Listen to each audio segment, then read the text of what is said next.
My girlfriend always bragged that she was too smart to get caught. She said it half-jokingly, but I started to wonder.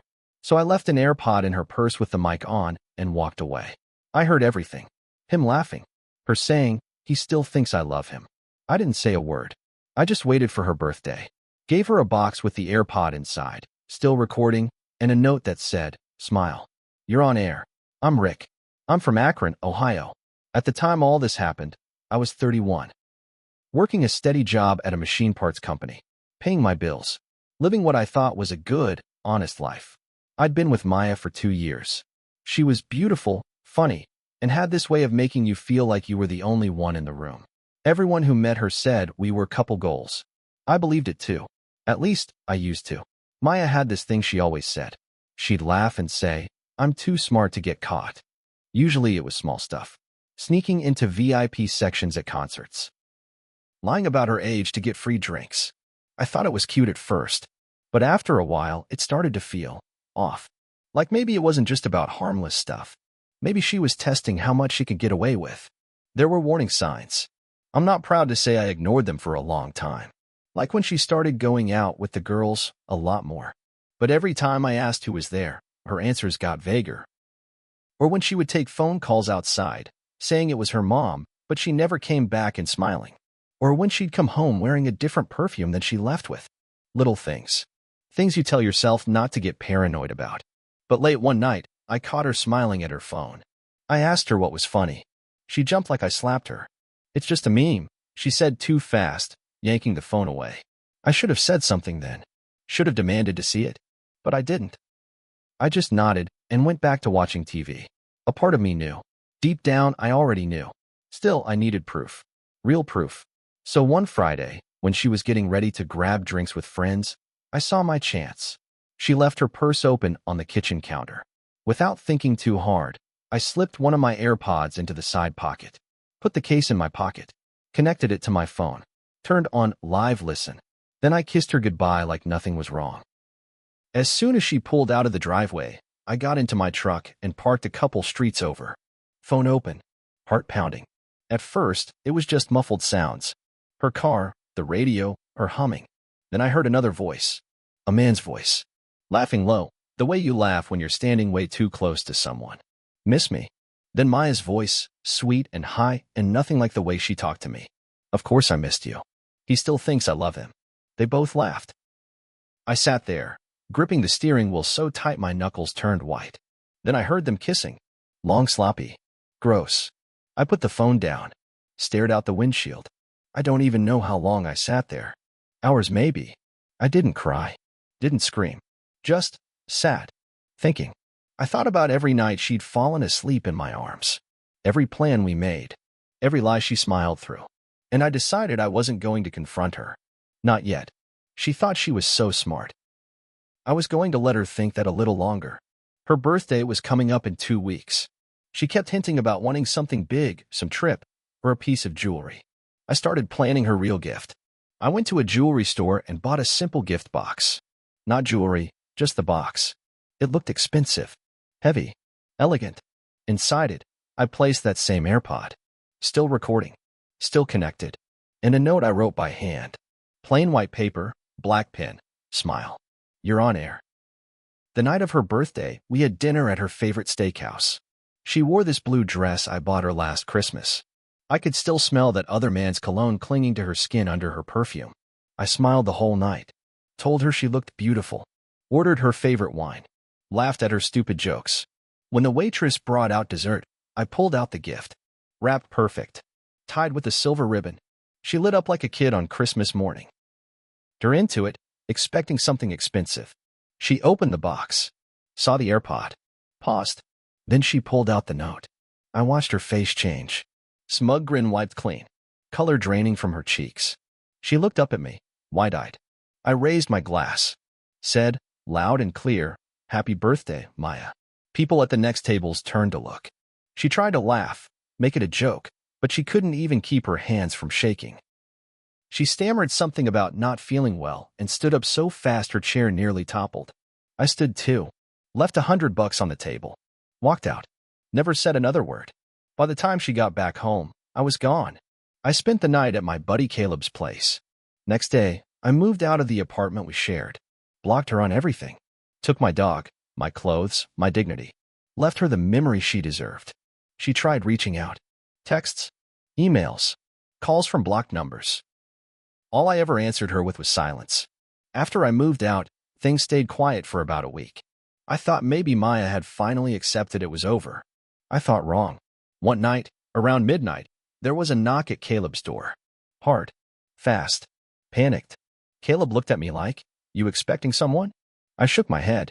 He opened the door, and there she was. Maya. Eyes swollen from crying. Makeup smudged. Hair a mess. She tried to push past him, but he stood in the doorway, blocking her. "I just need to talk to Rick," she said, voice cracking. Caleb didn't move. Didn't even look at me for permission. He just said, "You need to leave." She started crying harder. Loud, ugly sobs. "I made a mistake. Please, Rick. Just hear me out." I stood up from the couch, but didn't move toward her. "You didn't make a mistake, Maya," I said, voice flat. "You made a choice." Over and over. She tried to argue. Said it wasn't serious. Said it didn't mean anything. Said it only happened a few times. But I'd heard enough through that Airpod to know it wasn't just a few times. It wasn't meaningless. It was a second life she was living behind my back. Caleb stepped outside and closed the door behind him. I heard him telling her to leave before he called the cops. I watched through the peephole as she finally stumbled away, still crying. After that, she started a campaign. First, it was love letters. Long, rambling emails about our memories together. About how she couldn't breathe without me. How she only cheated because she was scared of how much she loved me. Then came the guilt bombs. Messages from fake accounts. "You're really going to throw away 2 years over one mistake. Everyone deserves a second chance." Then the blame. She told some of our mutual friends that I had emotionally neglected her. That I pushed her into someone else's arms. Tried to paint me as the bad guy. At first, a few friends bought it. I lost a couple people I thought were solid. But here's the thing about the truth. It has a way of leaking out. One of her old friends, Becca, messaged me out of the blue. Said she knew the guy Maya cheated with. Said it wasn't just one guy either. Turns out, Maya had been running around with at least 2 other guys behind my back. One of them was married. Becca even sent me screenshots of texts Maya had bragged about to her. "Rick is such a chump. He thinks he's going to marry me, LMAO. I could cheat right in front of him, and he'd still beg me to stay." Reading those hit me harder than the Airpod recording ever did. I sat there for a long time, just staring at the screen. I wasn't sad anymore. I wasn't even angry. I felt something colder. Something final. She wasn't sorry. She wasn't heartbroken. She was embarrassed. Embarrassed she got caught. I knew what I had to do next, and it wasn't forgiving her. After I found out about the other guys, I thought that was it. Case closed. She showed me who she was. I believed her. But Maya wasn't done. One afternoon, about 3 weeks after her birthday blow-up, I got a call from my boss. He sounded serious. "Rick, can you come into my office?" I thought maybe it was about a project. Or maybe they finally noticed I'd been showing up to work with dead eyes and zero energy. When I got there, my boss slid a stack of papers across his desk. Anonymous complaint. Someone accused me of stealing company tools and selling them. I stared at the papers. My stomach twisted into a knot. It was all bullshit. I'd never stolen anything in my life. But the complaint was detailed. Specific. It even had fake witnesses. My boss looked at me carefully. "I don't believe it's true," he said. "But we have to investigate." I spent the next 2 weeks under a cloud. People at work stopped looking me in the eye. Whispers followed me down the hall. I knew exactly who did it. Maya. I couldn't prove it yet. But deep down, I knew. She couldn't get me back, so she was trying to burn everything else down. I stayed calm, did my work, handed over everything they asked for. The investigation dragged. It drained me. Every day felt heavier than the last. But karma's funny. About a month into the investigation, my boss called me back into his office. This time, he was smiling. "We found something you're going to want to see." He showed me security footage. Footage of a woman, face blurry under a hoodie, sneaking around the storage area after hours. Trying to stage evidence. They enhanced the footage. Still blurry, but one thing was clear. On her wrist was a bracelet. A very unique bracelet. I recognized it right away. It was the custom charm bracelet I had given Maya for our 1-year anniversary. I almost laughed. She really thought she was too smart to get caught. My boss leaned back in his chair. We're not pressing charges. But you might want to think about a restraining order. He wasn't joking. The company cleared my name. They issued an apology email to the entire staff. Even gave me a bonus for the inconvenience. But for me, it wasn't about the job anymore. It was about ending this once and for all. Because Maya wasn't crazy in love. She was just crazy. And she was getting dangerous. After the company cleared me, I finally understood. This wasn't love. This wasn't heartbreak. It was war. And I needed to end it. I hired a lawyer. Told him everything. The Airpod recordings. The stage theft. The harassment. He said I had enough for a restraining order. And maybe even a civil suit. But I didn't want her arrested. I didn't want a trial. I wanted her ruined the way she tried to ruin me. Quietly. Completely. Through Becca, I found out Maya had been bragging to people that she had connections lined up for a new job at a fancy firm in Cleveland. Big opportunity. Way bigger than anything she'd ever had before. Problem was, that firm, they had strict policies. Background checks. Moral clauses. They didn't hire people with restraining orders for stalking, theft, or harassment. I sent an anonymous tip to their HR department. Included screenshots of her texts. Proof she tried to frame me. Copies of the police reports I filed. I didn't even need to explain it. It spoke for itself. A week before her start date, Maya lost the job offer. Permanently blacklisted from that industry in our area. Her reputation around town took a beating too. Friends dropped her. Mutual friends took sides, mostly mine. Her social media turned into a ghost town. No more party pics. No more "life is perfect" captions. Just radio silence. She tried to lash out again.